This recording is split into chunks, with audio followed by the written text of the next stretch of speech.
I hope आप सभी लोग बहुत अच्छे होंगे और उतनी बेहतर तरीकों से आप सभी लोगों की पढ़ाई चल रही होगी।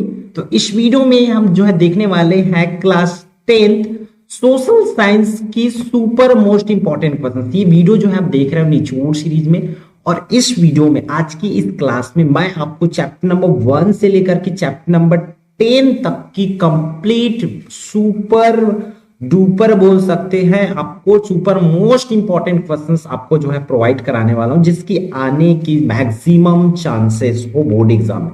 पिछले 2 सालों से हमने निचोड़ सीरीज प्रोवाइड कराया है, जिसमें ऑल सब्जेक्ट में सबसे ज्यादा क्वेश्चंस फंसते हैं। वो कौन सा है? सोशल साइंस का। इसमें से लगभग मैं बोल सकता हूँ कि 95% क्वेश्चंस फंस रहे, मतलब एक ही 2 क्वेश्चंस है होगा, वो भी छोटे क्वेश्चन जो इससे बाहर का आ सकते, वो भी रेयर केस।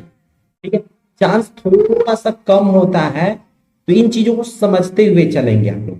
आप लोगों को पूरी तैयारी जो है इसी से करना होगा। ठीक है, तो आप लोग ध्यान से करेंगे। अब आपको देखो निचोड़ सीरीज कर रहे हैं, मतलब ये स्टार्टिंग वीडियो इसलिए मैं बता देता हूं, आपको क्या नहीं करना पड़ेगा। सबसे मोस्ट इंपॉर्टेंट चीज, मॉडल पेपर इसी से बनेगा। देख लेना, मॉडल पेपर आएगी इसी से बनेगी पूरी तरीका से। आपको मॉडल पेपर पहले से तैयारी करा रहा हूं। आपको पिछले 5 साल का प्रश्न PYQ मैं इसी से करा रहा हूं पूरी कंप्लीट। आपको परीक्षा बोध नहीं खरीदना पड़ेगा, या परीक्षा बोध लिए हो, परीक्षा सार लिए हो, तो वो सब कुछ इसमें इंक्लूड है। जितने भी नवबोध प्रबोध की बुक है, इवन एग्जाम मास्टर करके एक बुक आती है, छोटी सी बुक रहती है, उस बुक को भी हमने इसमें इंक्लूड कर रखे हैं। जितने भी छत्तीसगढ़ में बुक बनता है, हर एक बुक को इसमें इंक्लूड है। दैट्स वाई इसका नाम निचोड़ है। पूरी तरीका से हमने निचोड़ के बच्चों इसमें डाल दिया है। तो आपको बस इसमें से जो भी क्वेश्चंस प्रोवाइड कराया जा रहा है उसको 101% प्रिपरेशन करना है। अब कई बच्चे बोलेंगे कि सर आप तो इस वीडियो में सिर्फ क्वेश्चंस बता रहे हो, आंसर का क्या? तो आंसर्स ऑलरेडी चैनल पर डाल रहे हैं कंटिन्यूसली, बहुत सारा चैप्टर्स हो रखा है। इंस्टाग्राम पर पूरा इसका रील डाला जा रहा है आंसर की। चैप्टर नंबर 10 तक की डाल गई है, जब तक आप ये वीडियो देख पा रहे हैं चैप्टर नंबर 10 तक का डाल दिया गया है। अब जा करके इसकी आंसर्स अगर नहीं मिलती है, आंसर्स के लिए आप परीक्षा बोध सार दोनों में से कोई एक रेफर कर सकते हैं, या आपके पास सुपर मोस्ट की गाइड होगी। क्या बच्चों? सुपर मोस्ट की गाइड, तो आप उससे भी कर सकते हो। क्लियर है? जो चीजें बताई हूँ स्टार्टिंग वीडियो, इसलिए मैं पूरा इसका बता रहा हूँ, बाकी वीडियो में नहीं बताऊंगा। और हर एक सब्जेक्ट का इसी तरीके से फर्स्ट 10 चैप्टर की पार्ट 1 डलेगी, उसके बाद पार्ट 2 में हम लोग जाएंगे। पहले हर एक सब्जेक्ट की पार्ट 1 डलेगा, उसके बाद पार्ट 2 डलेगा। 2-2 पार्ट में इस बार निचोड़ सीरीज रहेगा। पहले हम डालते थे तो 5 पार्ट 6 पार्ट हो जाता था, जिससे बच्चों को ढूंढने में प्रॉब्लम होती थी। इसलिए इस साल हमने डिसाइड करे हैं कि हर एक सब्जेक्ट का सिर्फ और सिर्फ 2 पार्ट में बनेगा। पहले 10 चैप्टर का, फिर बाकी जो भी चैप्टर है उसका डलेगा। ठीक है, तो चलो बढ़ते हैं वीडियो में आगे। हम पूरी चीजों को समझने की कोशिश करते हैं। तो चैप्टर नंबर 1 से स्टार्ट करेंगे। पूरा का पूरा ब्लूप्रिंट आपकी इसमें डाल दिया हूं, जिस मार्क्स के लिए आता है। अब बात है 1 मार्क्स के लिए मैं अलग से वीडियो डाल दूंगा, या ऑलरेडी मैं बना चुका हूं, उस वीडियो की लिंक इस वीडियो के डिस्क्रिप्शन में डाल दूंगा, तो वहां से आप 1 मार्क्स के लिए प्रिपरेशन कर सकते हैं। तो इसमें हम लोग देखते हैं 2 नंबर और 4 नंबर वाली इंपॉर्टेंट प्रश्न। ठीक है, तो 2 नंबर वाला ये प्रश्न है भाई, आपकी स्क्रीन पर है। क्या बोला जा रहा है, मैं फटाफट पढ़ रहा हूं, आप लोग ध्यान से देखेंगे। संसाधन विकास को किस प्रकार प्रभावित करता है कि नहीं? 2 नवीनीकरण संसाधनों के नाम बताना है। जैविक संसाधन, अजैविक संसाधन, शुद्धिकरण क्षमता। ये देखो ये कब आ रखा है, वो सब कुछ मैं मेहनत करके अपना 10-15 घंटा जो है दे करके इसको बनाया हूं। तो आप लोग बस ध्यान से देखते चलेंगे। और कुछ बच्चे फिर इसके PDF का डिमांड करेंगे, मुझे पता है, वीडियो की स्टार्टिंग में बता देता हूं। अगर आप इसमें 15K व्यूज आया, 15,000 व्यूज आया, मैं बिना किसी को बोले all WhatsApp group, WhatsApp channel, Telegram channel, सब पर इसका पूरा, अगर इतना फर्स्ट वीडियो में आया, देन मैं पूरा का पूरा चैप्टर नंबर 1 से लेकर 21 तक का 100% इंपॉर्टेंट क्वेश्चंस के PDF आपको प्रोवाइड करा दूं। टारगेट सिर्फ इतनी 15K। अब भाई बहुत कम का उम्मीद कर रहा हूं मैं, 3.5 लाख बच्चों में सिर्फ 15,000 व्यूज। ठीक है, जितना जल्दी हो जाए हम आपको कर देंगे, इसलिए शेयर जरूर कीजिए अपने पूरे स्कूल में। ठीक, आगे बढ़ते हैं। विद्युत उत्पादन के लिए कोयले का विकल्प क्या हो सकता है? प्राकृतिक संसाधन किसे कहते हैं? अपशिष्ट पदार्थ क्या होते हैं? संसाधन प्रबंधन क्यों आवश्यक है? कोई 2 उपाय बताना है। संसाधन किसे कहते हैं? फिर कृत्रिम संसाधन, प्राकृतिक संसाधन, ये सभी संसाधन को देख लेंगे। सौर ऊर्जा का उपयोग किन किन क्षेत्रों में हो रहा है? एंडोसल्फान क्या है? तो ये आप बोलोगे 10-10-12 क्वेश्चन है, हाँ है करना पड़ेगा भाई, 2 नंबर के लिए ज्यादा क्वेश्चन करना पड़ता है, तो लगभग इन्हीं में से क्वेश्चन आपको पूछे जाना है इस चैप्टर से। ठीक है, इतना कर लोगे। फिर हम लोग 4 नंबर के पर चलते हैं, जैसे कि पहला क्वेश्चन करने संसाधनों का प्रबंधन क्यों आवश्यक। फिर आपको ये रेड मार्क मिला इस पर, दैट मींस ये है कि इस क्वेश्चन को आपको छोड़ना है, इस साल के लिए नहीं करना है। ठीक है, ये 2024 बोर्ड में आ रखा है, मतलब रिपीट जस्ट नहीं होगा, आप 25 बोर्ड के एग्जाम की तैयारी कर रहे हैं तब। ठीक है, फिर जल संसाधन को सबसे महत्वपूर्ण क्यों माना गया है, जल संसाधन नहीं होते बनाए जाते हैं, इस कथन को समझाना है। फिर संसाधन प्रबंधन के लिए कौन कौन से उपाय किए जा सकते हैं, भू जल नवीनीकरण के लिए क्या क्या उपाय किए जा सकते हैं, मिट्टी के नवीनीकरण के लिए क्या क्या उपाय किए जा सकते हैं, प्रतिदिन के दोबारे कचरे का दोबारा उपयोग किस प्रकार किया जा सकता है। 8 क्वेश्चन लगभग इसी में से ही 4 अंक वाला आपका क्वेश्चन पूछे जाएगा, इसलिए 101% इसमें। अब देखो बहुत ज्यादा क्वेश्चन इसलिए है क्योंकि मैं बता चुका हूं स्टार्टिंग में, इसमें सब कुछ को डाला गया ताकि इससे बाहर ना हो, जितना भी क्वेश्चन पूछे जा सकते हैं। चैप्टर नंबर 1 हुआ कंप्लीट, चैप्टर नंबर 2 पे स्टार्ट करते हैं। यहां से भी 2 मार्क्स और 4 नंबर वाला क्वेश्चन पूछे जाना है। तो 2 अंक वाली बात करें तो कृषि भूमि की कमी से क्या होगा ये बताना है। फिर भारत के अधिक वर्षा वाले प्रदेश में जहां बहुत ज्यादा बारिश होती है भाई, वहां कौन कौन सी मिट्टी पाई जाती है। आप लोग देखो इस वीडियो को ध्यान से, जिस भी प्रश्न की तैयारी नहीं हुआ है उसको तुरंत तैयारी कर, क्योंकि छोड़ोगे तो प्रॉब्लम आपको ही होगा। इसलिए मेरे हिसाब से तो मैं तो बोलूंगा भाई चैप्टर वीडियो स्टार्ट करो, जो तैयारी नहीं हुआ है उसको नोट करो और उन क्वेश्चंस की प्रिपरेशन कर लो। मेरे हिसाब से मैक्सिमम चीजें आपका हो जाना चाहिए, क्योंकि तिमाही में भी इस चीज का मैं जिक्र कर चुका था, इन क्वेश्चंस को तिमाही पेपर्स आपको बताते आ रहा हूं, क्योंकि इस साल के लिए जो होगा वो स्टार्टिंग से। किस प्रकार की मिट्टी में नमी धारण करने की क्षमता अधिक होती है ये बताना है। पृथ्वी के धरातल की ऊपरी परत जिस पर वनस्पति उगती है उसे क्या कहते हैं। लेटेराइट मिट्टी की 2 विशेषताएं, मरुस्थलीय शुष्क मिट्टी को कृषि के लिए उपयोगी कैसे बनाया जा सकता है, ये बंजर भूमि का उपयोग हम कैसे कर सकते हैं ये बताना है। अगर मृदा ना हो तो जीवन पर क्या प्रभाव पड़ेगा ये बताना है। फिर काली मिट्टी कहां पाई जाती है इसका उपयोग बताना है। फिर मृदा परिच्छेदिका किसे कहते हैं ये करना है। यहां पर भी 2 अंक के लिए सिर्फ 10 क्वेश्चंस प्रिपेयर करना है, आपको बहुत ध्यान से इसको अच्छे से रटना नहीं है, चीजों को समझते हुए प्रिपेयर करेंगे। अब 4 अंक के लिए बात करें तो 4 अंक के लिए देखो आपके पास 6 क्वेश्चन है, क्योंकि एक क्वेश्चन तो ऑलरेडी स्केप होना है, ये 2024 बोर्ड में आ रखा है, मतलब इस क्वेश्चन को आपको इस साल के लिए नहीं करना है। तो देखो परती भूमि बंजर भूमि से भिन्न है, 2019 तीनों सेट में पूछा गया है। भूमि प्रबंधन क्यों आवश्यक है, इसके कौन कौन से तरीके हैं, 2018 और 2023 की तीनों सेट में पूछा गया है। फिर भारत एवं छत्तीसगढ़ के भूमि की तुलना करना है, चार्ट द्वारा, चार्ट दिया रहेगा उस पर देख करके बताना। ये बुक में इसका क्वेश्चन देखना पड़ेगा, इसमें पूरी क्वेश्चंस नहीं है, चार्ट यहाँ पर नहीं बना है। ठीक है, उपवन भूमि कृषि भूमि से भिन्न है, अपने विचार दे रहे 19 में पूछा गया है। वन किसे कहते बताते हुए वनों से प्राप्त उपजों का नाम लिखना है। फिर भूमि के निम्नीकरण के क्या मानवीय कारक है इसको करना है। ये 6 क्वेश्चन है, क्योंकि 7 है और एक क्वेश्चन स्केप कर रहे हैं अपन, दैट्स व्हाई यहाँ पर 6 क्वेश्चन है, 6 में से आपका 4 अंक में कोई क्वेश्चन पूछे जाएंगे। ठीक है, तो इसको अच्छे से प्रिपेयर कर लेंगे।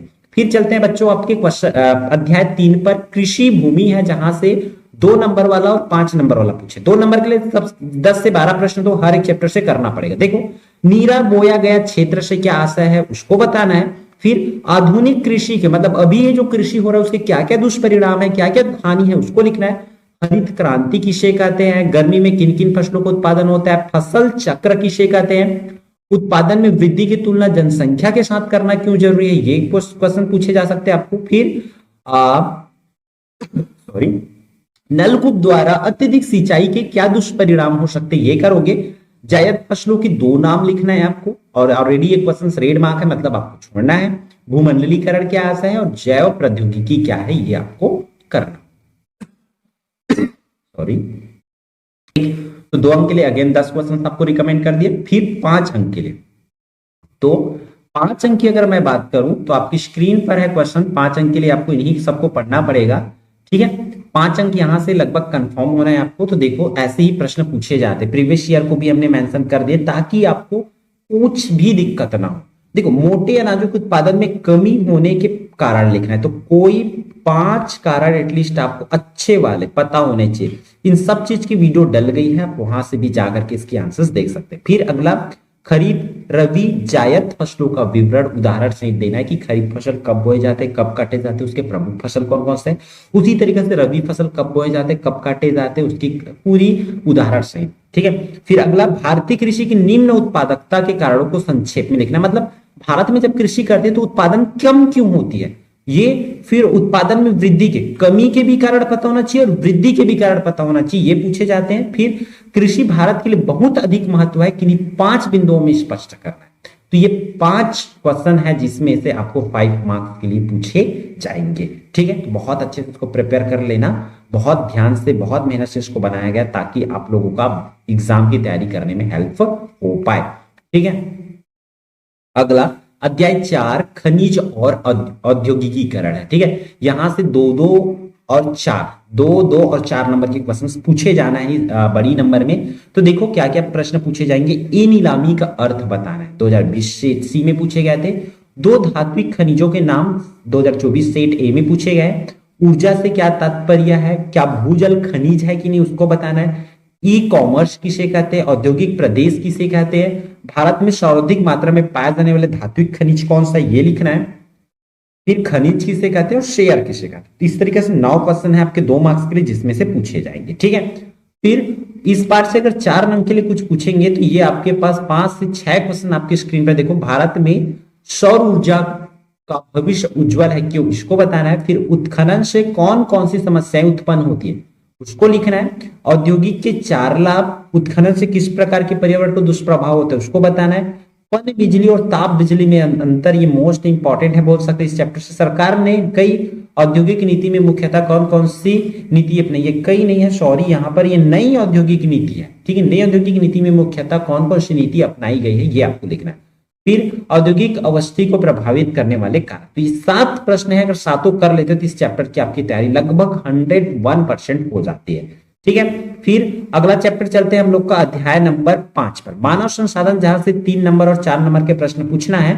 तो देखो 3 अंक के लिए सिर्फ 5 क्वेश्चंस हम लोग जो है आपके लिए रखे हैं, ठीक है। अब देखो क्या बोला जा रहा है, जनगणना में कौन कौन से आंकड़े प्राप्त होते हैं इसी साल पूछ दिए गए। किसी देश में लिंगानुपात अगर कम हो जाएगा तो इसी साल पूछ दिया गया। तो ये दोनों प्रश्न आपको छोड़ करके बचा आपके पास कितने, 3 प्रश्न।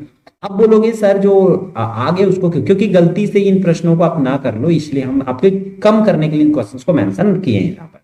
जनसंख्या के आंकड़े हमारे लिए कैसे उपयोगी है इसको बताना है कि जनसंख्या के आंकड़े हम उसका उपयोग कैसे कर सकते हैं, उसका फायदा हमें कैसे हो सकता है ये आपको बताना होगा।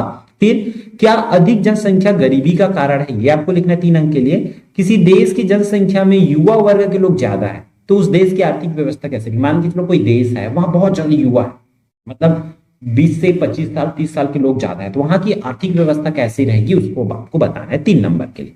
फिर 4 अंक में देखो ये कितनी क्वेश्चन है इस चैप्टर से, 7 प्रश्न, हर चैप्टर से लगभग इतनी ही आपकी स्क्रीन पर कंप्लीट है। आप चाहो तो स्क्रीनशॉट ले सकते हैं, इनमें से ही पूछे जाना है। मोस्ट इंपॉर्टेंट क्वेश्चन है हर एक क्वेश्चन। बढ़ती हुई जनसंख्या ही पूरे विश्व के विकास में बाधा है, आप इस कथन से सहमत है या असहमत उसको बताना है और लिखना है। भारत में पुरुषों की तुलना में महिलाओं की साक्षरता दर कम है, तो कारण लिखना, मतलब महिलाओं की साक्षरता दर कम होने के एक प्रमुख कारण को लिखना है। भारत एक समृद्धशाली देश है लेकिन इसकी निवासी निर्धन है कि उसको वर्णन करना है। उसी तरीके से जनसंख्या विस्फोट समाज के लिए घातक है, कैसे उसको आपको लिखना होगा। फिर ग्रामीण व नगरीय जनसंख्या में अंतर, भारत की जनसंख्या घनत्व में इतनी विविधता क्यों पाई जाती है, मतलब ये बोलने का मतलब है कि कहीं पर बहुत ज्यादा लोग रहते हैं, कहीं पर दूर दूर में रहते हैं, क्यों कम लोग रहते हैं, क्यों, इस चीजों को आपको बताना है। फिर भारत की जनसंख्या नीति की प्रमुख विशेषताओं का वर्णन करना है। ये आपके 101% इंपॉर्टेंट क्वेश्चंस हो जाते हैं, इसलिए आप इन क्वेश्चंस को बहुत अच्छे से प्रिपेयर कर लेंगे, ठीक है। 5 चैप्टर हुआ, अब बाकी रहा छोटा सा और 5 चैप्टर, इसको देख लेते हैं भाई। मानव अधिवास, मानव अधिवास में से 3 नंबर और 5 नंबर के क्वेश्चंस पूछे जा रहे हैं, तो ध्यान से देखेंगे। देखो प्रश्न पहला, अधिवास किन किन आवश्यकताओं की पूर्ति करता है, इसको करना है, ये 2019 और 24 में आ रखा है। फिर मानव के लिए आवास क्यों आवश्यक है, स्मार्ट सिटी की अवधारणा, बहुत से क्वेश्चन ऐसे आ रखे हैं, कुछ कुछ में हम मेंशन नहीं कर पाए कि वो कब आए, लेकिन आया हुआ है, इसलिए इन प्रश्नों को बहुत ध्यान से करना है आपको। एकदम ध्यान से इन प्रश्नों को पढ़ लो और इन्हीं में से ही लगभग आपके पूछे जाना है, ठीक है। 5 अंक की बात करें तो 5 अंक के लिए 5 क्वेश्चन है जिसमें से ही पूछे जाएंगे। ग्रामीण अधिवास और नगरीय अधिवास की तुलना करना है, मतलब अंतर लिखना है। नगरीकरण से कौन कौन सी समस्या, अगर नगर बनते जाएगा तो कौन कौन सी समस्या उत्पन्न होगा उसको लिखना है। ग्रामीण अधिवास के प्रतिरूपों का वर्णन करना है, फिर नगरीय अधिवासियों की उत्पत्ति को प्रभावित करने वाले कारकों का उल्लेख करना है, और भारतीय गांवों की प्रमुख गांवों की विशेषता बताना है। तो ये 5 प्रश्न है जिसमें से 5 अंक के लिए पूछे जाएंगे। तो आप लोग बहुत ध्यान से प्रिपेयर कर लो जिससे आपके 5 में 5 नंबर कंफर्म हो पाए। ठीक है, अगला प्रश्न चलते हैं पाठ 7। पाठ 7 से 4 अंक के लिए सिर्फ और सिर्फ एक क्वेश्चन पूछा जाना है, मतलब 2 तो पूछे जाएंगे, अथवा में रहता है ना 4 अंक वाला। तो देखो इसमें से 5 से 6 प्रश्न है आपके पास, ये 10 प्रश्न है, 10 में से 2 तो आ गया है, मतलब आपको 8 प्रश्न करना पड़ेगा। और आप लोग 8 का 8 नहीं करो तब भी 5 भी कर लोगे इस चैप्टर से, आपका कंफर्म है। तो ध्यान से करना है कि कौन आ सकता है। तो देखो प्रथम विश्व युद्ध की 4 कारण को लिखना है, 4 परिणाम, इन दोनों में से कोई एक क्वेश्चन इस साल पूछ सकते हैं।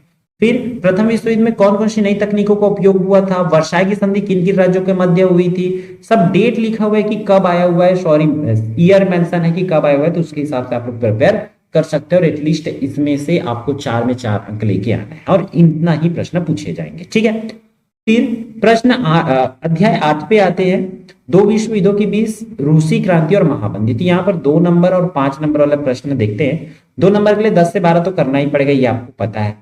मंदी का किसानों पर क्या प्रभाव पड़ा ये लिखना है। सोवियत और सांसद में क्या अंतर है ये आपको बताना है कि सोवियत क्या होती है और सांसद क्या होती है। सन 1861 में अर्धदासता समाप्त करने पर वास्तव में किसे लाभ पहुंचा ये लिखना है। न्यू डील ने क्या घोषणा की थी ये करना है। रूस में किसानों की दास्ता कब और किसने समाप्त की। 1917 की रूसी क्रांति के 2 परिणाम की उसके क्या परिणाम हुआ। फिर धुरी राष्ट्र में जर्मनी के साथ साथ कौन से देश शामिल थे। इसी तरीके से क्वेश्चन पूछे जाएंगे। चांस थोड़ा सा कम है इस चैप्टर से पूछे जाने का क्योंकि ये अलग टाइप के चैप्टर हो जाते हैं, बट 5 मार्क्स के लिए इसी तरीके से पूछे जा सकते हैं। तो 5 नंबर के लिए भी क्वेश्चन प्रिपेयर कर लेंगे। देखो 5 नंबर के लिए इस चैप्टर से देखो थोड़ा सा चांस इस चैप्टर का वेटेज कम है, 2 नंबर के लिए पूछ सकते हैं, 5 नंबर के लिए कम हो जाती है। तो देखो इसमें से जो क्वेश्चंस पूछे जा सकते हैं मैं ऑलरेडी आपको दिखा रहा हूँ, शो कर रहा हूँ। तो इन 5 प्रश्न है, 5 प्रश्न की प्रिपरेशन कर लीजिए। इस चैप्टर में सिर्फ 5 ही इंपॉर्टेंट है। ठीक है, इसके अथवा में ये वाली चैप्टर से पूछे जाएंगे 2 विश्व युद्धों के बीच जर्मनी नाजीवाद और दूसरा विश्व युद्ध, इस तरीके से यहां से 2 2 4 आई थिंक ये 5। एक बार मुझे चेक आउट करने दो कि एक्चुअल में वो 4 है कि 5 है, क्योंकि उसमें 5 लिखा था और इसमें 4 लिखा है। एक बार रुक जाओ थोड़ा सा। 2 विश्व युद्धों के बीच तो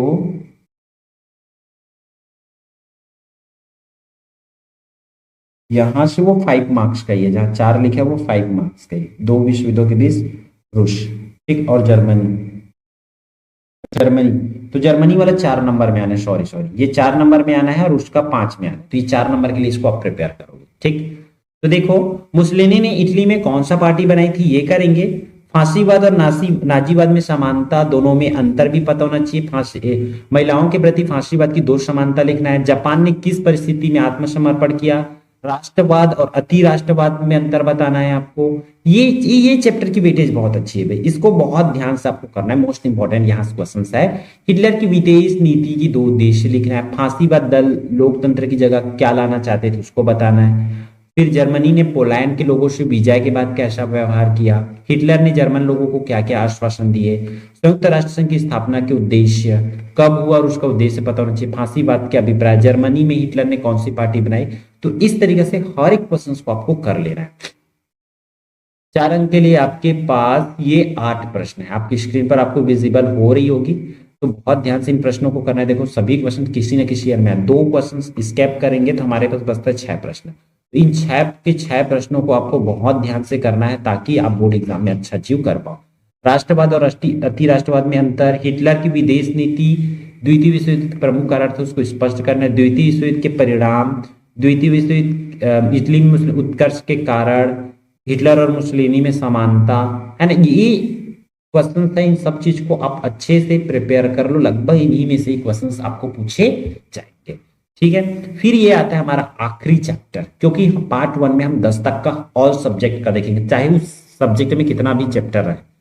ठीक, अध्याय 10 उपनिवेशों का खात्मा और शीत युद्ध। यहां से 2 नंबर और 3 नंबर के क्वेश्चन पूछे जाने, मतलब बहुत छोटे छोटे हैं तो ज्यादा करना पड़ेगा। शीत युद्ध से आप क्या समझते ये करेंगे। साम्राज्यवाद क्या है, नाइजीरिया देश का जन्म कैसे हुआ, भारतीय राष्ट्रीय आंदोलन किस वर्ग की भूमिका महत्वपूर्ण थी, द्वीपों का देश किसे कहा जाता है, गुट निरपेक्ष आंदोलन के संस्थापक कौन थे, शीत युद्ध किन दो गुटों के बीच हुआ, किस घटना से शीत युद्ध समाप्त हुआ, विउपनिवेशवाद इंडोनेशिया में स्वतंत्रता की घोषणा कब हुई। इस तरीके से प्रश्नों को ही आपको करना होगा। 3 अंक के लिए भी आपको ये मुश्किल से 10 क्वेश्चन, 8 ही है, 10 बोल रहा था, 8 क्वेश्चन है, इस 8 को कर लेते हो। जैसे कि शीत युद्ध में परमाणु शस्त्रों की क्या भूमिका थी, वियतनाम के स्वतंत्रता आंदोलन में भूमि सुधार का क्या महत्व था, एक उपनिवेश और स्वतंत्र देश के बीच में अंतर। तो इसी तरीके से ही प्रश्नों को आपको करना होगा और लगभग इतना कर लेते हो तो 10 चैप्टर तक की आपकी तैयारी जो है पूरी हो जाती है। और अब आपको ध्यान रखना है कि अब आपके पास समय बहुत कम है, ठीक है, तो आप बहुत अच्छे से प्रिपेयर करते चलो।